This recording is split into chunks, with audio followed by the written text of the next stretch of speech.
Decide कीजिए कि गरीब पिछड़ा का बेटा संघर्ष कर रहा, तो आप लोग भी मदद कीजिएगा। क्योंकि बड़े बड़े लोग तो आपने देखा कि आज़ादी के 75 साल बाद पहली बार बिहार में एक मल्ला का बेटा अपना हैसियत बनाया, तो आपने देखा कि दुश्मन क्या किया। आरक्षण संकल्प यात्रा को लेकर हम लोग 100 दिन 101 दिन का पूरा किए यात्रा। उसी यात्रा के दौरान हमने हर घर संकल्प अभियान भी हमने सैकड़ों गाड़ी के साथ हम लोगों ने पूरे बिहार में जारी किया। पार्टी के पदाधिकारी हजारों लाखों की संख्या में समाज के बीच में गए, अपनी हक अधिकार की बात किए और लाखों लोगों को संकल्प करवाएं। उसी क्रम में अभी हम लोगों ने निर्णय लिया है कि पूरे बिहार में, यूपी में, झारखंड में 14 जगह जनसभा करेंगे। ये बड़ी रैली होगा, हर जगह कम से कम लाख सवा लाख लोग वहाँ पे पहुँचेंगे। वहाँ पे मैं जाऊँगा और वहाँ पे अपने हक अधिकार की बात करेंगे। और वो रैली जो है 29 तारीख से चालू होगा। 29 नवंबर को मोतिहारी में, शिवहर में रैली होना है। 30 तारीख को सहरसा, दरभंगा में रैली होना है। 1 दिसंबर को झारखंड में पलामू में और रोहतास में रैली होना है। 2 दिसंबर को शनिवार को जौनपुर और उत्तर प्रदेश में होना है। उसके साथ ही कैमूर में होना है। 3 दिसंबर को पीरपैंती, भागलपुर और मुंगेर में होना है। 5 दिसंबर को साहेबगंज झारखंड में और नौगछिया भागलपुर में होना है। और 6 दिसंबर को बेगूसराय और मुजफ्फरपुर में होना है।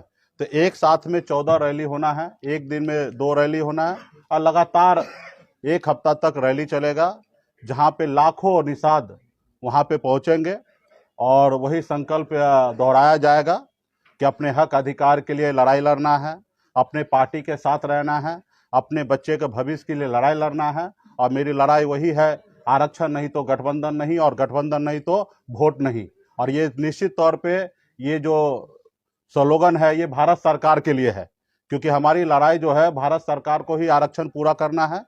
क्योंकि बंगाल में निषाद को आरक्षण मिल रहा है, सभी उपजाति को, बीन बिल्दार, नुनिया, मलाह को, सबको आरक्षण बंगाल में मिल रहा है। दिल्ली में निषाद के सभी उपजाति, बीन बिल्दार, नुनिया, मलाह को आरक्षण मिल रहा है, लेकिन बिहार में या झारखंड में, उत्तर प्रदेश में नहीं मिल रहा है। तो मेरा मानना है कि देश एक है, देश के प्रधानमंत्री एक है, देश के गृह मंत्री एक है, देश का संविधान एक है, फिर हमारे साथ कहीं ना कहीं भेदभाव हो रहा है। 75 साल से लोगों ने हमें यूं ही वोट लेते रहा, हमें बेवकूफ बनाते रहा। तो हम लोगों ने हक अधिकार के लिए लड़ाई लड़ते लड़ते, संगठन के माध्यम से लड़ते लड़ते अभी हमने पॉलिटिकल पार्टी भी बना लिया है। और आपने देखा कि किस तरीके से चढ़ाव उतार हो रहा है। अभी माननीय मुख्यमंत्री जी को भी मैं धन्यवाद देता हूं कि बिहार में उन्होंने जाति आधारित गणना उन्होंने कराया, और जाति आधारित गणना में आपने देखने के लिए मिला होगा कि बिहार में 10.25% निषाद समाज है। अगर 1 नंबर में ओबीसी में अगर हमारे यादव भाई है, तो दूसरा नंबर में निषाद समाज ही है, जो 10.25% की संख्या में पूरे बिहार में है। तो और अति पिछड़ा में 36% हमारे पास संख्या है। तो निश्चित तौर पे आने वाले समय में वोट से ही सारा परिवर्तन होता है। बाबा साहब भीमराव अंबेडकर ने कहा था कि अब रानी के पेट से जो बच्चा जन्म लेगा, जरूरी नहीं कि वही राजा बनेगा, अब राजा वो बनेगा जिसके पास वोट होगा। तो वोट हमारे पास है। गरीब जनता का वोट से ही देश का प्रधानमंत्री चयन होता है, और गरीब जनता के वोट से ही राज्य में मुख्यमंत्री बनता है। और 10% वोट हमारे पास है। जब भी मौका मिला बिहार में सभी पॉलिटिकल पार्टी को हमने दिखाया, चाहे वो सहरसा में सिमरी बख्तियारपुर में उपचुनाव लड़कर 25,000 वोट लाना हो, या हमने बोछा में 35,000 वोट अकेले दम पे मैंने लड़ाई लड़के लिया, या कुरहनी में चुनाव लड़कर 10,000 वोट आया। तो हमने हर पॉलिटिकल पार्टी को दिखा दिया कि निषाद का वोट जो है वो अभी कैडर बन चुका है। जैसे कभी मायावती जी के साथ हुआ करता था कि हर हाल में वो उसके लिए एक ही नजर आता था, हाथी। तो उसी तरीके से आज बिहार में हर एक निषाद परिवार में जाइएगा, निषाद समुदाय में जाइएगा, वहाँ पे एक ही आपको देखने के लिए मिलेगा कि हमारा नाव छाप है, हमारा चुनाव चिन्ह, हमारा नेता है, हमारी पार्टी वीआईपी है, विकासशील इंसान पार्टी। तो मजबूती से लोगों के बीच में हम लोग जा रहे हैं, काम कर रहे हैं। और आने वाला समय में निश्चित तौर पे देश का जो चुनाव होगा 2024 में, उसमें निषाद समाज यूपी, बिहार, झारखंड में एक निर्णायक वोट होगा। और अभी जो लोग जैसे भी सोचे वो सोचते रहे। आज़ाद भारत में, हिंदुस्तान में पहली बार ऐसा हुआ कि तकरीबन 40 लाख से अधिक लोग हाथ में गंगा जल लेकर संकल्प ले लिया कि अपने बच्चे के भविष्य के लिए लड़ाई लड़ेंगे, ना ही किसी पॉलिटिकल पार्टी के पीछे घूमेंगे। अगर घूमेंगे तो सिर्फ वीआईपी के पास घूमेंगे। और अभी जो 14 रैली होना है तकरीबन में इसमें भी कम से कम 15 से 20 लाख लोगों को संकल्प कराया जा रहा है। तो आने वाले समय में बड़ा ये होगा। और ये यूपी, बिहार, झारखंड में हमारे पास वो शक्ति है, 134 लोकसभा सीट है। हमारा जो दोस्त होगा वो 60 लोकसभा सीट जीतेगा, और जो दुश्मन होगा, निषाद समाज को जो इग्नोर करेगा, उनको कुछ नहीं समझेगा, जो उनके एजेंडा पे काम नहीं करेगा, उसको 60 लोकसभा सीट से नुकसान उठाना पड़ेगा। तो इसके लिए हम लोग मजबूती से काम कर रहे हैं। और हम तो उस कुल खानदान के लोग हैं कि हमारे पास नाव है, कभी हमारे नाव से श्री रामचंद्र जी को पार लगाए थे। इसलिए आप लोगों के लिए हमने बैनर में लगा दिया कि आप पहचानिए, हम वही केवट में हैं, और हमारे नाव पे जो बैठेगा वो पार लगेगा, जो नाव पे नहीं बैठेंगे वो मझधार में बैठ जाएंगे, पहुंचेंगे। तो इसलिए मजबूती से हम लोग अपना काम में लगे हैं।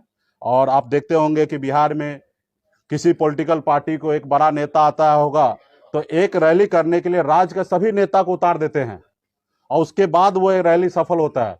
और आप सभी को जानकारी होगा कि कल से रैली होना है, और मैं आज आपके बीच में पीसी कर रहा हूं, और एक साथ में 14 रैली होना है, जिसमें से यूपी में एक रैली होना है, झारखंड में 2 रैली होना है, बिहार में 11 रैली होना है। अब पार्टी इतना मजबूत हो चुका, कैडर इतना मजबूत हो चुका है कि कहीं पे तैयारी के लिए लोगों को भेजना नहीं पड़ता है, स्वतः रैली कंप्लीट होगा। और आप देखने के लिए मिलेगा, आपके पास रोज कल से विजुअल आना चालू होगा कि कितना शानदार रैली होगा।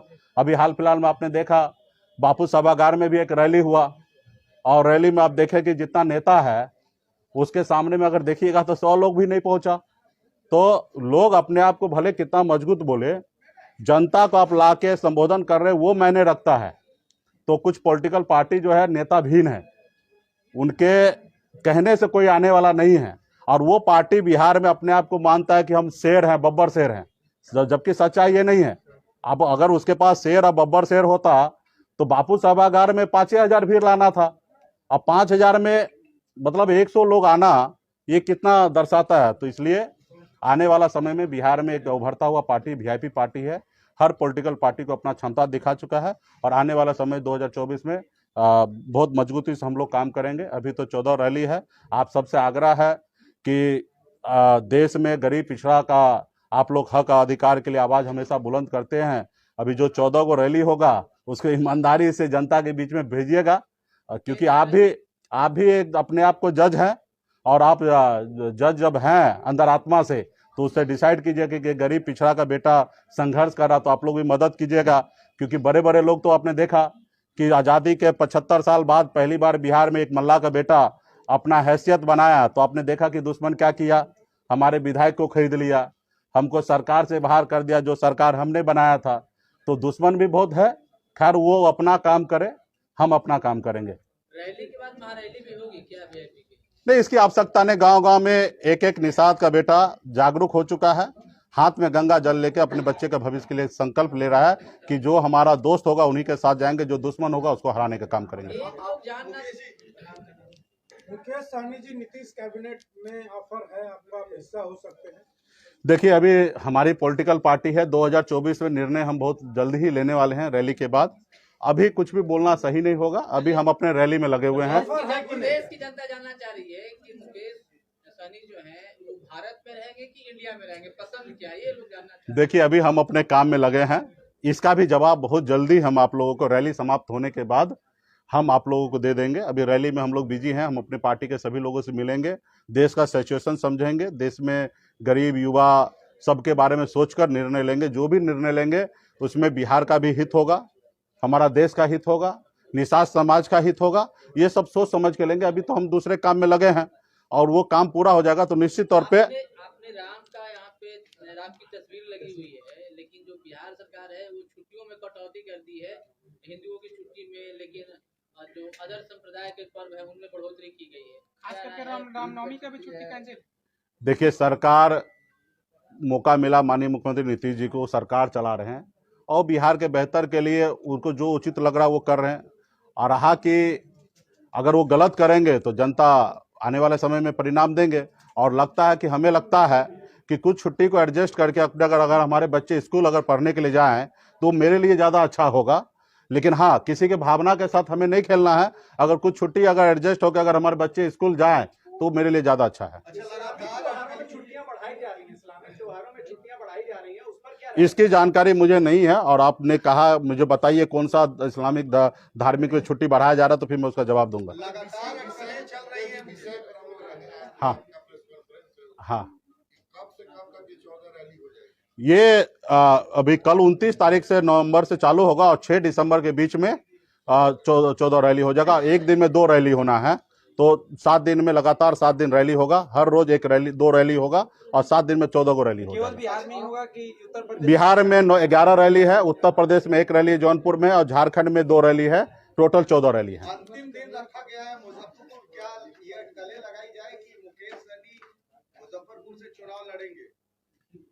नहीं, देखिए, मुजफ्फरपुर निषाद समाज का राजधानी है, और 6 दिसंबर को जो है बाबा साहब जी का श्रद्धांजलि दिवस है, इसलिए मुजफ्फरपुर और बेगूसराय रखा गया। उस रोज विशेष कार्यक्रम होगा, उस रोज का रैली जो होगा वो बाबा साहब के नाम होगा। तो ये है, और निश्चित तौर पे मुजफ्फरपुर निषाद का राजधानी है, तो वहाँ पे धमक स्पेशल होगा। मुकेश जी, क्या मान लिया जाए कि आपने तस्वीर चुनाव की लगाई है, अगर 24 का चुनाव जीतना है तो आपके साथ लोगों को आना होगा? हाँ, मेरे नाव पे बैठना पड़ेगा। कोई ये उम्मीद करे कि मैं उसके पीछे पीछे चलूं, तो ये वो कल्पना करना भूल जाए। जिनको अगर 24 में पार लगना है, क्योंकि केवट हम हैं, भगवान श्री राम जी को भी पार लगना था तो केवट महाराज के पास आए थे। उसी तरीके से जिनको भी 24 के चुनाव में आगे निकलना है, सरकार बनाना है, वो निषाद समाज के पीछे आएंगे और निषाद समाज का एजेंडा को अपनाएंगे, तभी उसको नाव पे चढ़ने देंगे। पहले जैसा नहीं है कि प्रभु हम आपको पार लगा रहे हैं, बाद में हमको लगा दीजिएगा। नहीं, यहाँ नाव पे चढ़ने से पहले कुछ दीजिए, उस पार जाना है तो आरक्षण लागू कीजिए। मुकेश जी, अगर आरक्षण नहीं मिलता है हाँ। तो फिर किधर रुख करेंगे? क्या तो आरक्षण नहीं मिलता तो अभी तो एक एजेंडा है कि भाजपा को हराना है। ठीक है, बहुत बहुत धन्यवाद। हाँ, मंत्री बनने के बाद जिस गांव में आप पहली बार गए थे, उस गांव का मैंने दौरा किया। उस गांव में मुकेश सहनी जिंदाबाद भी हो रहा है और नरेंद्र मोदी जिंदाबाद भी हो रहा है। हाँ, इसके क्या मायने निकल नहीं, देखिए, अभी ऐसा तो हम मानते ही हैं कि जिस किधर भी जाइएगा तो 30% वोट भारतीय जनता पार्टी के पास है। 10 आदमी जहां होगा वहां 3 लोग भारतीय जनता पार्टी के साथ है, लेकिन 7 लोग जो है उनके विरोध में है। तो 3 लोग उनके जिंदाबाद कर रहे हैं, 7 लोग तो मुर्दाबाद भी कर रहे हैं ना। एक ही लोग नरेंद्र मोदी जिंदाबाद भी कर रहे हैं और मुकेश सहनी भी जिंदाबाद भी कर रहे हैं। आपको नहीं लगता कि अगर आप बीजेपी के साथ नहीं गए तो वोटों में कन्वर्ट करवाना? अभी जो कुछ लोगों के पास अपना भावना भी है, उस भावना को हम कदर करते हैं। जब समय आएगा तो वो किसी एक ही नाव पे चढ़ेंगे, 2 नाव पे सवारी नहीं करेंगे। उस समय में उनके अंदर आत्मा को देखना है कि अपने बच्चे के भविष्य के साथ जाना है या हवाई में जाना है। नीतीश जी ने ऑफर किया है कैबिनेट में शामिल होने के लिए। भाई ये सब तो होंगे कि नहीं? देखिए, आप सभी को बहुत बहुत धन्यवाद। नीतीश जी से हमारे अच्छे संबंध है, और विशेष तौर पे नीतीश जी बिहार के लिए अच्छा काम कर रहे हैं। जैसे भी जाति आधारित गणना होने के बाद 15% आरक्षण बढ़ाएं, इसके लिए मैं तहे दिल से धन्यवाद करता हूं कि SC ST OBC का सब आरक्षण जो बढ़ाए हैं, इसके लिए मैं धन्यवाद देता हूं। तो जो काम नीतीश जी अच्छा कर रहे हैं उसके लिए उनको धन्यवाद है।